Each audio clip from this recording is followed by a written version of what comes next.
Tweet किया था जब आप राष्ट्रपति उपराष्ट्रपति के रूप में मनोनीत हुए थे, तो पहला टेलीफोन मेरे गया थे, मेरे ही आपको मिला होगा। अध्यक्ष जी मेरे साथ बैठे हुए थे, हमने आपको बधाई दी। आप राष्ट्रपति भवन में वहाँ व्यस्त थे डिनर के अंदर, और मैंने ट्वीट किया वो मैं वापस रिपीट करूँगा, जिससे कि आप सबको मालूम पड़े कि मेरी भावना क्या थी। श्री जगदीप धनखड़ को भारत के उपराष्ट्रपति निर्वाचित होने पर हार्दिक बधाई एवं शुभकामनाएं। श्री धनखड़ राजस्थान से भैरव सिंह शेखावत जी के बाद दूसरे उपराष्ट्रपति बने हैं। इस बात की राजस्थान वासियों को प्रसन्नता है, ये मैंने भाव व्यक्त किया। वही भाव आज भी हमारे हैं। आपने एज राज्यपाल भी हमेशा राजस्थान वासियों के लिए दरबारे खुले रखे थे। ये यहाँ चर्चा का विषय बना रहा हमेशा ही।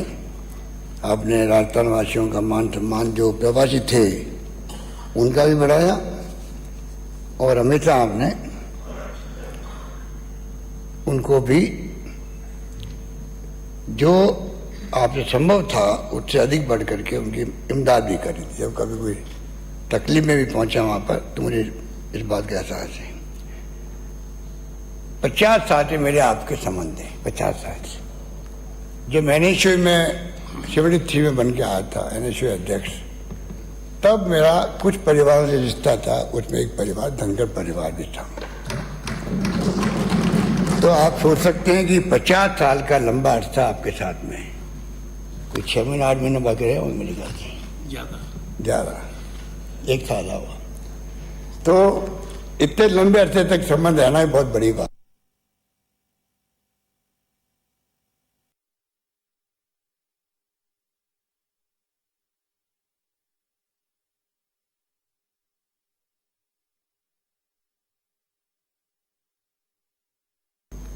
हम सबके लिए गर्व की बात है, खुशी की बात है।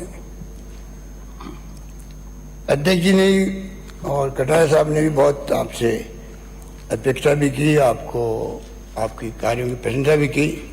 एक बात मैं आपसे समझना चाहता हूँ, क्योंकि जनरली तो हम लोग राजनीति में तो समझ जाते हैं कि राजनीति में फैसले जो होते हैं कैसे हुए क्या नहीं हुए मालूम पड़ता है। पर आपने गवर्नर के रूप में आपकी भूमिका और वहाँ की मुख्यमंत्री ममता बनर्जी की भूमिका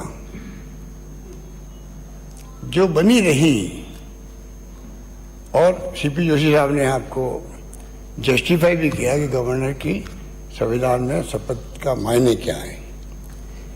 पर आप दोनों के रिश्ते जो थे वो पूरे देश में चर्चा के विषय बने रहे जब तक आप रहे थे। आप कितने साल रहे थे साहब? कितने साल गवर्नर रहे थे आप? 3 साल। 3 साल मेरे ख्याल से कोई दिन नहीं गया होगा जब धनखड़ साहब की ममता बनर्जी चर्चा नहीं हो। और उसके बाद में कौन सा जादू आपने किया, वही ममता बनर्जी जब उपराष्ट्रपति के उम्मीदवार बने तो आपको जिताने के लिए अप्रत्यक्ष रूप से उन्होंने अब्सेंट रहना स्वीकार किया। ये राज क्या, ये बता दीजिए पसंद। ये राज अभी तक मेरी समझ में नहीं आया है। अभी तक खूब एक्सरसाइज करी दिमाग के अंदर, ऐसा कौन है जादू किया आपने। ममता बनर्जी जैसी टफ लेडी जो है वो, उनको आपने क्या आपने उनपे जादू किया। जादूगर तो मैं हूं।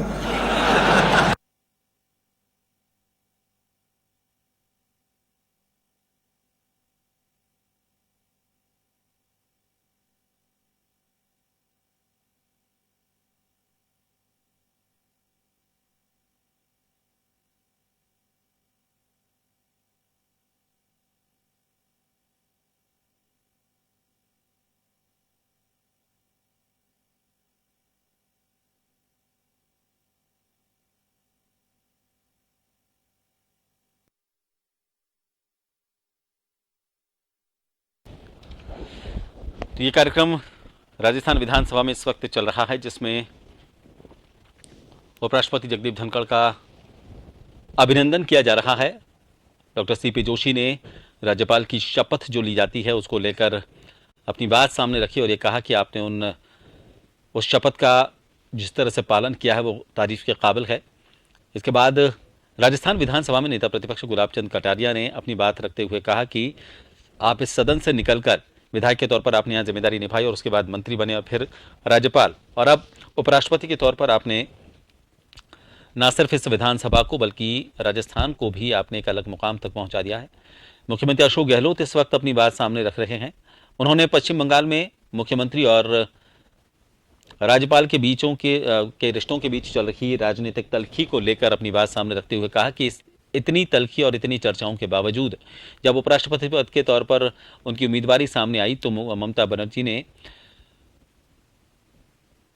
उनका समर्थन किया। ये राजनीति का एक अलग चेहरा है जिसे सभी को देखना चाहिए कि मन और मतभेद दोनों अलग अलग होने चाहिए। कभी भी मतभेद को मतभेद से ऊपर नहीं रखना चाहिए। मतभेद हो सकते हैं लेकिन अगर आप किसी की योग्यता को लेकर आपको लगता है कि वो एक नए मुकाम हासिल कर सकते हैं, उसका सम्मान किया जाना चाहिए, तो आपको राजनीति को परे रखना चाहिए।